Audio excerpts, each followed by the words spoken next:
morning. Thank you so much for joining us. It is Tuesday, August 30th. I'm Amy Corr, and I'm joined by Kevin Van Eck again, and we are live out of the Goose Island office. So we are getting ready to head into fall, and there's going to be a lot of market momentum, and we want to make sure you're ready for it. So let's jump into the next episode of Coffee with Amy and Kevin. Grab that warm mug, and let's get going. Yes, let's get started. Good morning, Amy. Good morning, everybody. Thank you for joining. We got a good one today. So you may or may not have seen Thad Wong, co-CEO, co-founder of At Properties Christie's International Real Estate, his video that came out about optimism a couple of weeks ago. We wanted to highlight that, not only because maybe you weren't able to see it, but because he had some great talking points. One of the things we talked about is how optimism is really necessary in our career in creating success in real estate. And so we recorded a video where he talked about optimism versus pessimism, and he talked about how our attitude and how it's perceived by others can either escalate our success or it can crush our future dreams. So we're going to talk about his views on optimism, but more so translate them into three key takeaways that we can use when it comes to being prepared. Because here's the bottom line. If we're surprised by conversations and we're not prepared to be optimistic, things can influence the way we respond to potential consumers, clients, sellers, etc. If we've had a bad day, bad traffic, bad weather, that could impact our response, and we're not going to come off as optimistic. We're not going to be attractive. So being prepared is what we're talking about. If you're prepared with an optimistic response, you will be optimistic, you will be more attractive, and you'll capture more business. And that's what it's all about, capturing more business, that's right? So I actually took away two really great points from Thad's optimism video. And the first one, I love this, is you cannot control the market, but you can outperform it. and I love that, right? It's so true. We say it so often, like, why stress out about the market? You have zero control over what's going on there, but you can focus on what you're doing to be successful. So I loved that. And then the second one is one of my favorites. When your competition is negative and fearful, that is the absolute best time to eat their lunch.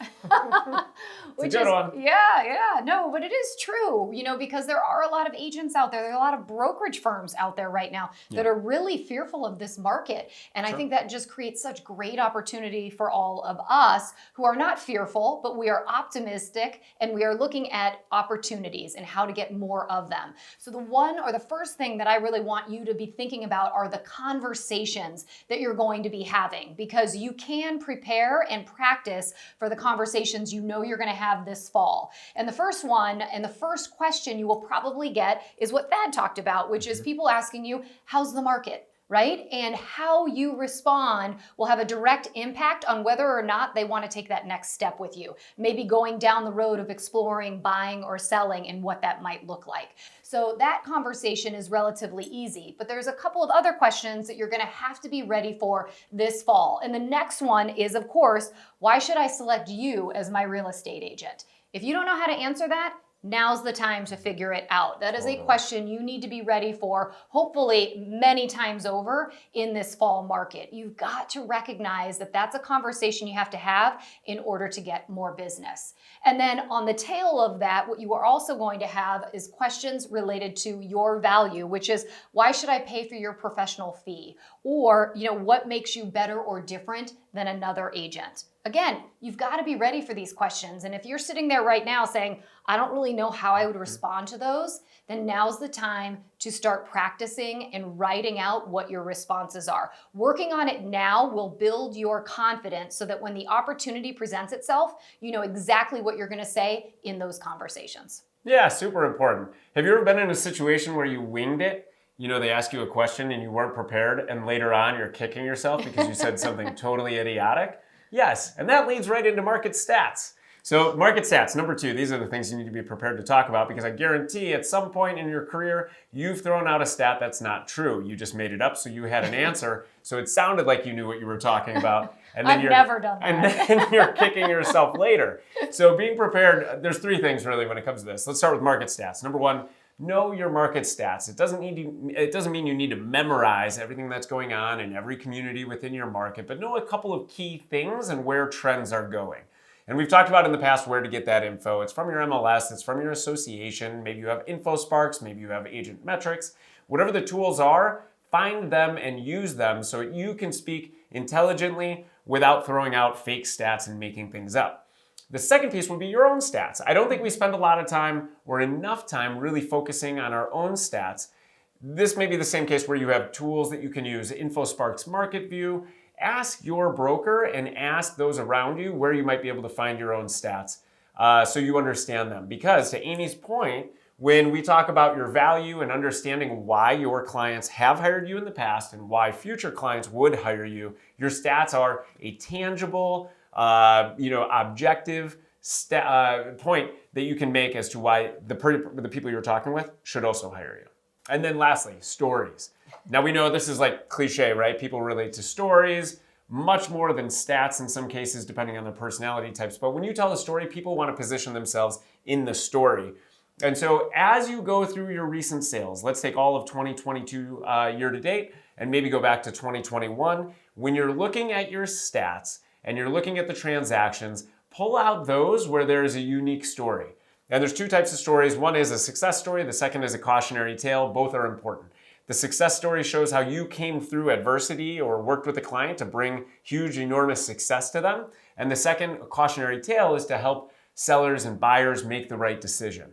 And so you have the ability now to go through your past transactions, highlight the stories, and make a mental note, write them down so that you are prepared when you're asked questions or you're confronted about the market or you're sitting in front of a seller talking about listing their property. You can share your value, your stats, and then success that you've created for past clients. I love it. And I think with the storytelling, it also shows that you've done this before, right? That Yep. other clients have seen what you can do and are really confident with your results. So Yes. I love the storytelling piece. Yep. So that kind of leads into our third point, which is focusing on your value. And here's what I really want you to think about is the idea of showing, not telling, right? We can always say, we're the most amazing broker ever, right? But a lot of this is in a lot of the things that show up and the things that we do and present that get people to really understand what our value is. And over the summer, some of us who were working on it while we had time, we really encouraged agents to focus on all of the materials that you are putting together for your buyers or sellers. Because let's think about this. You end up getting a phone call from somebody who says, hey, Kevin, got your name from Amy. She said that you're fabulous. We are thinking about listing our house. That's a great phone call to get. But what ends up happening most of the time is agents end up scrambling with what to do next, right? It's a great conversation. You've set up a time to meet them at their house and take a look at it in a couple of days. What do you do between the phone conversation and showing up at their house, right? Do you have amazing collateral? You probably do. You've got great stuff about yourself, but do you have it ready? So here is my challenge to all of you. Get your valued materials ready to go. So when you get a phone call from a seller or a buyer, you can immediately drop something off at their house and they're starting to see it. You are showing them how amazing you are and also just how fast you can respond to their inquiry. I'm telling you, your competition is not doing that. So I think it's so important to make sure your presentations are amazing and also ready to go. Don't cut corners. It's really important that these are, in my mind, A+. Yes. But the other thing too is you need to also be bringing back clear communication. The big value for us being agents when we're working with clients is helping them to get from A to Z and do it in a very, very smooth fashion. There are a lot of things that go on in a transaction. And what we're also seeing is that things are not flying off the handles anymore, right?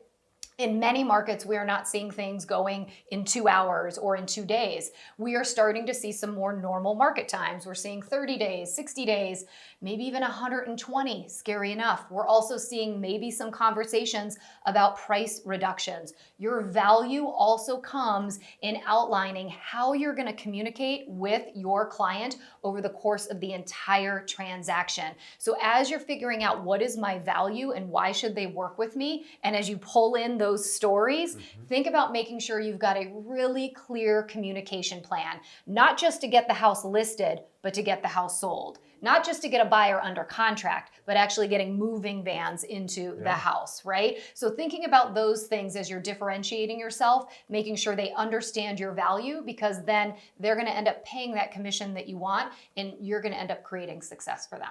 Yeah, it's all about being prepared. So being prepared with your communication plan, knowing your market stats, knowing your stories. And then also understanding how you're going to respond to the most basic, most common questions that potential consumers might ask. And that's a wrap for coffee episode 3143. Made that one up. That's Making right. up stats over here. And remember, optimism always starts with a great smile. So when you're nervous, just remember to smile. That'll help bring your energy up and your optimism That's right. will definitely show up. So on that note, make it a great Tuesday. We will see you next week. And until then, remember, you got this.